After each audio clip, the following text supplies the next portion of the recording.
Dia, boa tarde, boa noite. Toda hora é hora de ouvir a palavra do Senhor e hoje nós vamos ouvir Esdras 4, 5 e 6. Vamos lá. Os inimigos de Judá e Benjamim souberam que os exilados estavam reconstruindo o templo do Senhor, o Deus de Israel. Eles foram a Zorobabel e aos outros chefes de família e disseram: queremos participar da construção, pois também adoramos seu Deus, como vocês. Temos oferecido sacrifícios para ele desde Esar, Adom, rei da Síria, nos trouxe para cá. Mas Zorobabel, Jeshua e os outros chefes da família de Israel responderam: de maneira nenhuma, vocês não podem participar deste trabalho. Somente nós construiremos o templo para o Senhor, o Deus de Israel, conforme Ciro, rei da Pérsia, nos ordenou. Então, os habitantes da região tentaram desanimar e amedrontar o povo de Judá para que não continuassem a construção. Subornaram agentes para trabalhar contra eles e frustrar seus planos. Isso prosseguiu durante todo o reinado de Ciro, rei da Pérsia, até que Dário, rei da Pérsia, subiu ao poder. Anos depois, quando Xerxes começou a reinar, os inimigos de Judá escreveram uma carta de acusação contra o povo de Judá e Jerusalém. Mais tarde, durante o reinado de Artaxerxes, rei da Pérsia, os inimigos de Judá, liderados por Bislão, Mitredade e Tabeel, enviaram a Artaxerxes uma carta em aramaico que foi traduzida para o rei.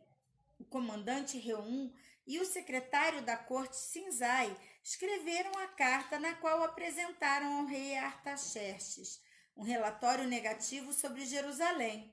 Saudaram o rei em nome de todos os seus colegas, os juízes e autoridades locais, o povo de Tarpel, os persas, os babilônios e o povo de Ereque e de Susã, isto é, Elão. Também enviaram saudações do restante do povo que o grande e renomado Assurbanipal havia deportado e estabelecido em Samaria e em todas as terras vizinhas da província a oeste do rio Eufrates. Esta é uma cópia da carta. Ao rei Artaxerxes, de seus súditos leais na província a oeste do rio Eufrates. Informamos ao rei que os judeus que saíram da Babilônia para Jerusalém estão reconstruindo esta cidade rebelde má. Já restauraram os alicerces e em breve terminarão os muros. É bom o rei saber que se esta cidade for reconstruída e seus muros forem concluídos, haverá grande prejuízo para o tesouro real, pois os judeus se recusarão a lhe pagar tributos, impostos e taxas. Visto que somos seus súditos leais e não desejamos vê-lo desonrado deste modo, enviamos ao rei essas informações. Sugerimos que se faça uma busca no registro de seus antepassados, no qual o rei descobrirá como esta cidade foi rebelde em outros tempos. Aliás, foi destruída por causa de sua longa e problemática história de rebelião contra os reis e as nações que a dominavam. Declaramos ao rei que se esta cidade for reconstruída e seus muros forem concluídos, o rei perderá a província a oeste do rio Eufrates. O rei Artaxerxes enviou a seguinte resposta ao comandante Reum, ao secretário da corte Sinzai e aos companheiros em Samaria e em toda a província oeste do rio Eufrates. Saudações! A carta que vocês enviaram foi traduzida e lida para mim. Ordenei que se fizesse uma busca nos registros e descobri de fato. Jerusalém tem sido ao longo dos anos foco de insurreição contra vários reis. Aliás, rebeliões e revoltas são normais ali. Reis poderosos governaram sobre Jerusalém e sobre toda a província oeste do rio Eufrates e receberam tributos, impostos e taxas. Portanto, dei ordens para que esses homens parem seu trabalho. A cidade não deve ser reconstruída enquanto eu não mandar. Sejam diligentes e não descuidem desse assunto, pois não devemos permitir que a situação prejudique os interesses do rei. Quando a carta do rei Artaxerxes foi lida para Reum, Sinzai e seus companheiros, eles foram depressa a Jerusalém e, fazendo uso da força, obrigaram os judeus a parar a construção. Assim, a obra do templo de Deus em Jerusalém foi interrompida e ficou parada até o 2º ano do reinado de Dario, rei da Pérsia. Capítulo 5. Nessa época, os profetas Ageu e Zacarias, filho de Ido, profetizavam aos judeus de Judá e Jerusalém. Falavam em nome do Deus de Israel, que estava sobre eles. Em resposta, Zorobabel, filho de Sealtiel, e Jesua, filho de Jeozadak, começaram outra vez a reconstruir o templo de Deus em Jerusalém. Os profetas de Deus estavam com eles e o auxiliavam. Tatenai, governador da província oeste do rio Eufrates, Setar-Bozenai e seus companheiros foram a Jerusalém para reconstruir o templo e restaurar a estrutura? Também perguntaram os nomes de todos os homens que trabalhavam no templo, mas os olhos de Deus estavam sobre os líderes judeus e eles não foram impedidos de prosseguir com a construção até que um relatório fosse enviado a Dário e ele comunicasse a sua decisão.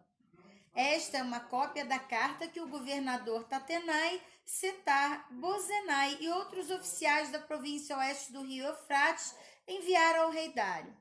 Ao rei Dário, saudações. Informamos ao rei que fomos até o local da construção do templo do grande Deus na província de Judá.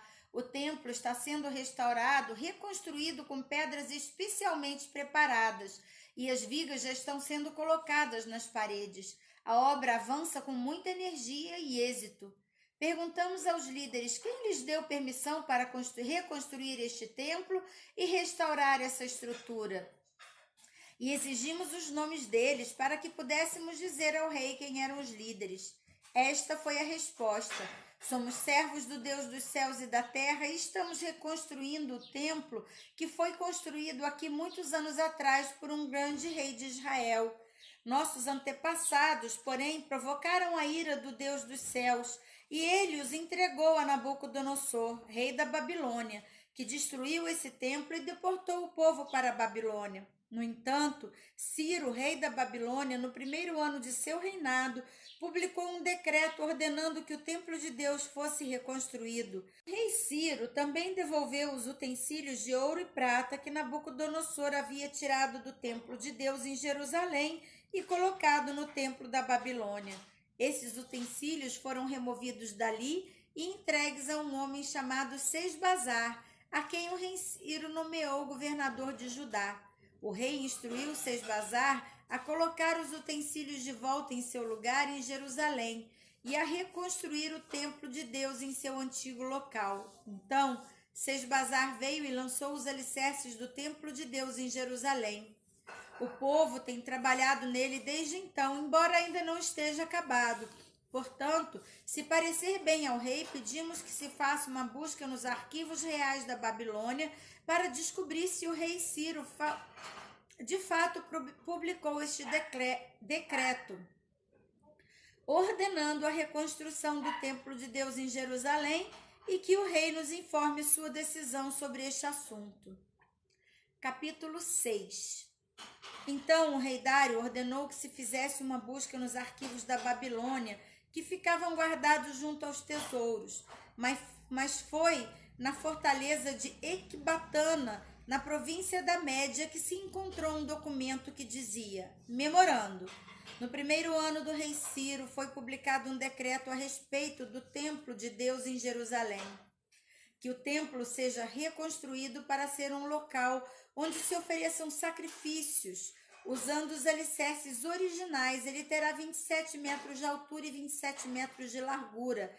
A cada 3 camadas de grandes pedras será colocada uma camada de madeira. Todas as despesas serão pagas pela tesouraria real. Além disso, os utensílios de ouro e de prata que Nabucodonosor levou para o templo de Deus em Jerusalém, para a Babilônia, devem ser devolvidos a Jerusalém e colocados em seus devidos lugares, que sejam levados de volta ao templo de Deus. O rei Dário enviou esta mensagem. Agora, portanto, Tatenai, governador da província a oeste do rio Eufrates, Setar-Bozenai, seus companheiros e outros oficiais a oeste do rio Eufrates permaneçam afastados de lá. não interfiram na construção do templo de Deus. Deixem que seja reconstruído em seu antigo local e não impeçam o governador de Judá e os líderes dos judeus de realizarem seu trabalho. Além disso, decreto que ajudem esses líderes dos judeus a reconstruir o templo de Deus. Paguem sem demora todos os custos da construção, usando os impostos recolhidos na província oeste do rio Eufrates, para que a obra não seja interrompida. Deem aos sacerdotes em Jerusalém tudo o que eles precisarem: novilhos, carneiros, cordeiros para os holocaustos oferecidos aos deuses dos céus. Providenciem sem falta a quantidade de trigo, sal, vinho e azeite que for necessário para cada dia. Assim, eles poderão oferecer sacrifícios agradáveis aos deuses dos céus e orar pelo bem-estar do rei e de seus filhos. Se alguém desobedecer a este decreto, de alguma maneira, terá uma viga de sua casa arrancada. Ele será amarrado a essa viga e pendurado nela, e sua casa será transformada num monte de entulho.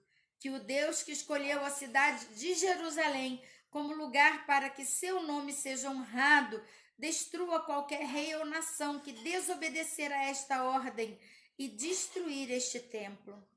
Eu, Dário, publiquei este decreto, que ele seja obedecido com toda diligência. Tatenai, governador da província oeste do rio Eufrates, Setar-Bozenai e seus companheiros obedeceram de imediato a ordem do rei Dário. Com isto, os líderes dos judeus puderam continuar seu trabalho e foram encorajados pela pregação dos profetas Ageu e Zacarias, filho de Ido. Finalmente, o templo foi terminado como havia sido ordenado pelo Deus de Israel e decretado por Ciro, Dário, Artaxerxes, reis da Pérsia. O templo foi concluído no dia 12 de março, no 6º ano do rei Dário.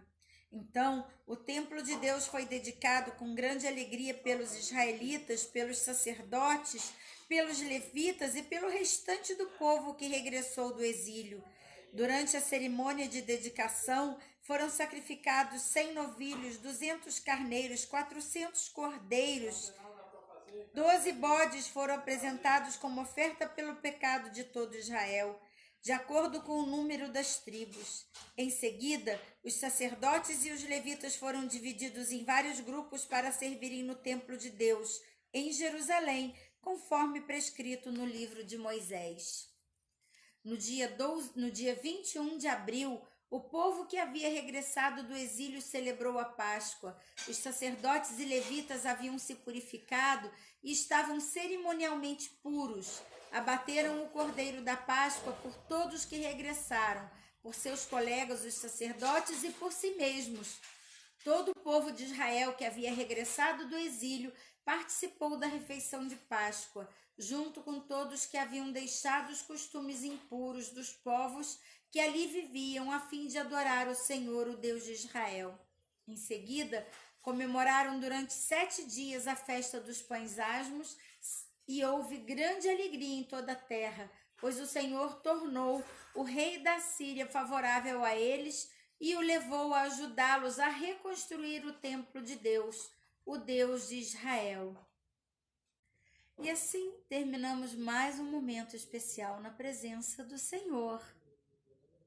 Você não é inscrito? Se inscreva agora! Aqui embaixo, só clicar no inscrever, em vermelhinho e dá um socão naquele like e vamos deixar muitos likes para bater a meta de 1000 likes. Um grande abraço e até amanhã!